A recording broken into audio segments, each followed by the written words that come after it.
What if the real key to profound spiritual healing wasn't some huge grand gesture, but actually just a simple act of humble obedience?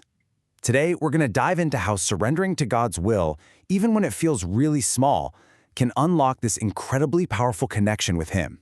And this question? Well, it gets right to the heart of the matter, doesn't it? Are we trying to squeeze God into our plans, into our box, or are we truly willing to surrender to His plans, even when we don't understand them at all? So let's start here. I think most of us know that feeling, that deep spiritual hunger, a nagging sense that something's missing. That's really the starting point for our whole exploration today. The Psalms just capture this feeling perfectly. A thirst is my soul for the living God. See, it's not some vague desire. It's a deep, powerful thirst for a real relationship, and it's a sign that our souls were literally made for something more. This slide really highlights a huge disconnect. So often, we're expecting lightning bolts and grand gestures, a big show. But God's invitation is usually so much quieter. He's found in the simple obedience, in the totally ordinary moments, and our pride can make us look in all the wrong places and miss Him completely. Now, to see this principle in action, we're going to turn to this absolutely fascinating story from the second book of Kings. It's the story of a powerful general who had to learn this lesson in a very, very dramatic way. So, meet Naaman. This guy is a big deal. He's a commander of the army, a man of immense power and prestige. But he's suffering from leprosy, so he travels a long way to see the prophet Elisha. And he is fully expecting a VIP-level miracle, a grand spectacle that's worthy of his high station. But that's not what happens, not even close. Elisha doesn't even come out to meet him. He just sends a messenger with this shockingly simple, almost insulting instruction: go wash in the muddy Jordan River. Can you just imagine Naaman's rage and humiliation in that moment? And this just brilliantly illustrates his inner journey. First, you've got the expectation.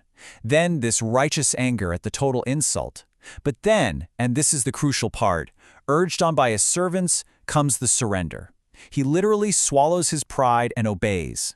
And that single act of humility leads not just to his physical healing, but to a complete spiritual conversion.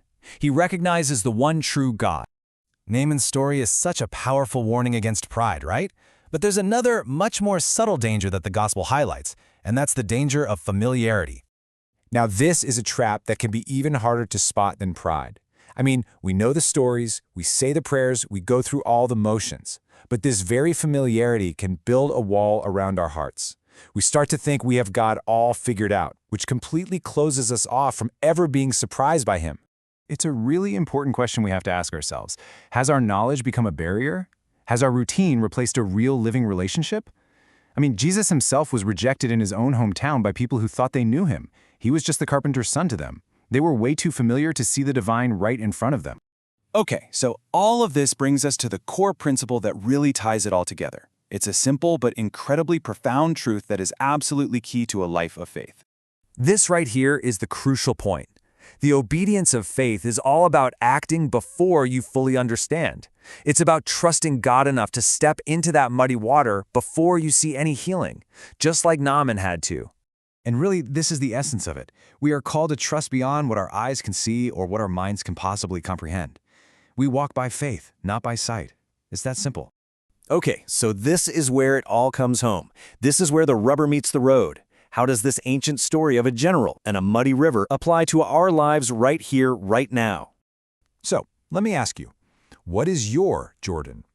What is that simple, maybe even humbling act of obedience that God might be asking of you?